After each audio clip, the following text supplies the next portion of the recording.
ये पाकिस्तान फौज, पाकिस्तान आर्मी और मुसल्लह फौज हमारी जो मुसलसल हिंदुस्तान के मुशरिकों के साथ तसादुम में है, ये सब ग़ज़वा हिंद की मुख्तलिफ मुहिम्मों के नाम हैं।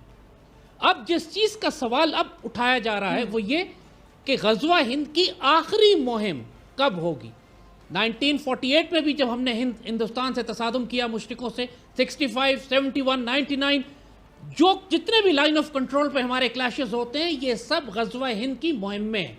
वो तमाम मुसलमान पाकिस्तानी जो हिंदू मुशरिकों के साथ हालत जंग में, चाहे सोशल मीडिया पे हैं, इंफॉर्मेशन वॉरफेयर में, इकोनॉमिक वॉरफेयर में, महाज जंग पे लड़ रहे हैं, वो ग़ज़वा हिंद के मुजाहिदीन हैं। कि आखिरी ज़माने में एक मुसलमान फ़ौज जो हिंदुस्तान से टकराएगी, हिंदुस्तान के हुक्मरानों को जंजीरों में लपेटेगी और उसके बाद लौटेगी वापस और इसराइल के ख़िलाफ़ जिहाद करेगी और बैतुल मक़दस शरीफ को आज़ाद कराएगी, इसराइल पर हमला करेगी। अब ये इससे पहले कभी नहीं हुआ है। मोहम्मद बिन कासिम की हो, गजनवी, गौरी, अब्दाली, लेकिन कभी भी कोई मुसलमान फ़ौज ऐसी नहीं उठी कि जो हिंद के तसादुम के बाद शाम और फ़लस्तीन जाकर वहाँ उनको आज़ाद कराएगी।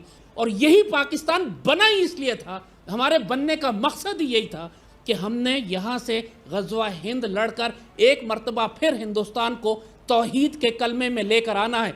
अब जो नरेंद्र मोदी ने जो कार्रवाई शुरू की है कश्मीर में, अल्हम्दुलिल्लाह ये ग़ज़वा हिंद की आखिरी मुहिम का आगाज़ हो चुका है। मुबारक हो पाकिस्तानी कौम को। तो जो कुछ कश्मीर में अब हो रहा है ये बराह रास्त मुशरिक फ़ौजों से तसादुम है, जंग इन्होंने शुरू कर दी है। और अभी ये इत्तलात हमारे पास आई है, जब हमने इसको चेक किया है तो उन्होंने कहा कि ये छोटे मोटे हरकतें गिमिक्स करते रहते हैं कि अगर फ़र्ज़ के लिए कि उन्होंने 8000 तो मैं वो जैसे ख़बर है कि उन्होंने 8000 अपने वो बना लिए हैं, बंकर्स बना लिए हैं।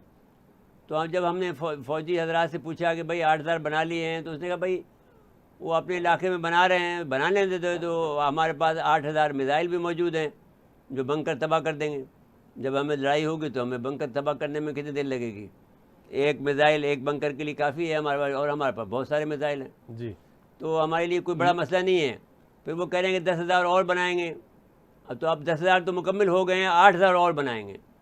तो 10,000 उनके बंकर बन गए हैं और 8,000 जो कश्मीर के सरहद पर है, तो उसने कहा भाई उनके उस इलाके में वो बना रहे हैं, तो जब वो बनाते हैं तो बना लेने, तो हमें तो कोई परेशानी नहीं है। हमारे पास तो बंकर तोड़ मिसाइल मौजूद हैं, जिस वक्त चाहेंगे हम तोड़ देंगे। और जी अगर 18,000 बना लें या 20,000 बना लें तो हमारे पास 20,000 मिसाइल मौजूद हैं। ऐसी कोई बेवकूफ़ी नहीं कर सकता है पाकिस्तान। तो सिर्फ अब जो इंतज़ार कर रहा है वो FATF का इंतज़ार कर रहा है, जून में होगा जी, 21 जून को है वो। हाँ तो बस ठीक है, फिर जो होगा उसके बाद में फिर दम मस्कलन भी हो सकता है, कुछ भी हो सकता है जी। अभी तो हम चुप बैठे हैं कि भाई हम क्या करें। और सही बात है कि उन्हें कोई एक आदमी भेज रहे हैं, वो खुद उसका कन्फर्मेशन भारत का चीफ ऑफ आर्मी साहब कह रहा है कि पाकिस्तान कोई वायलेशन नहीं कर रहा। अब ये हमें कन्फर्मेशन चाहिए थी, वो मिल गई जी। अब थैंक यू वेरी मच। आप बंकर बना लो, तो अगर आप 18,000 बनाओगे तो हमारे पास 18,000 मिसाइल भी मौजूद हैं। आपके बंकर को तबाह कर देंगे। आपके बंकरों को पहले नहीं तबाह किया हमने जी। जाके फिर वो आप लोग फिर हम गोली मार कर फिर बंकर में थोड़ी छुपते थे, बाहर इधर जाके दफ्तर वफ्तर में बैठ जाते थे, बंकर को हम तबाह कर देते थे। जब मैं वहाँ गया था 1984 में, ये आपके जो है क्या कहते हैं गिलगित बल्तिस्तान में जी, बल्तिस्तान का जो शहर है क्या नाम उसका, स्कर्दू गया। ऐसा होता था कि वो वहाँ पर तो वो जिन भूतों का राज है, वहाँ पर गोलियाँ आती, वहाँ पर रोशनी आती है, तो हम फिर उसको गोली चलाते थे, फिर रोशनी तो वहाँ उस पर कुछ असर नहीं होता था। तो अब वहाँ के अपने, और इसके अलावा ये तो एक बात है, परियों की कहानियाँ बहुत, परियों की कहानियाँ बहुत है, नहीं हैं भी वैसे वहाँ पे ये प्रॉब्लम भी है जी। वहाँ पर वहीं पर कई दरवेश भी रहते हैं, वहाँ पर कई दरगाहें हैं जो वहाँ पर रहते थे और बड़े और वो निशानात भी हैं वहाँ पर।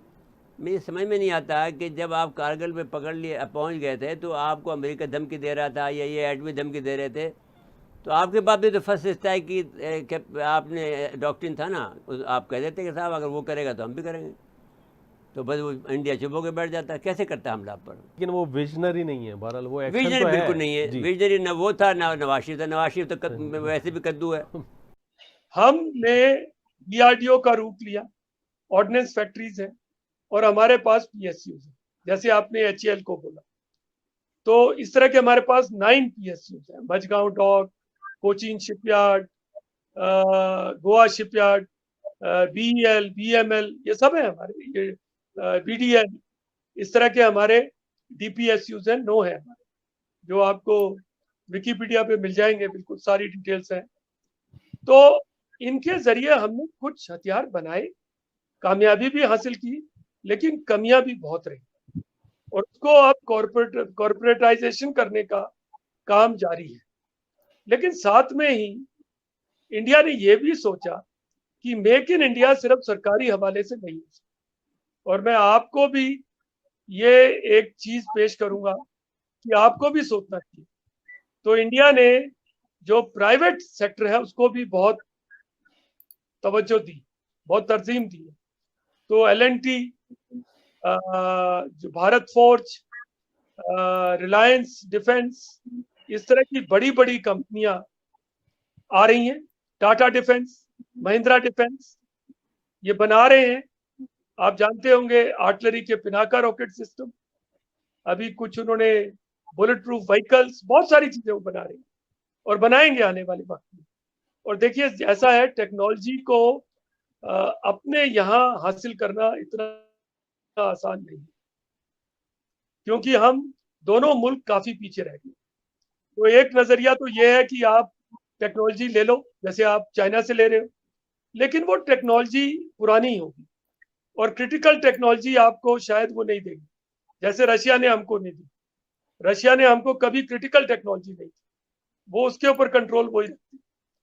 तो हम ये कोशिश कर रहे हैं कि हम दूसरे मुल्कों के साथ मिलकर और अपनी इंडस्ट्री की मदद से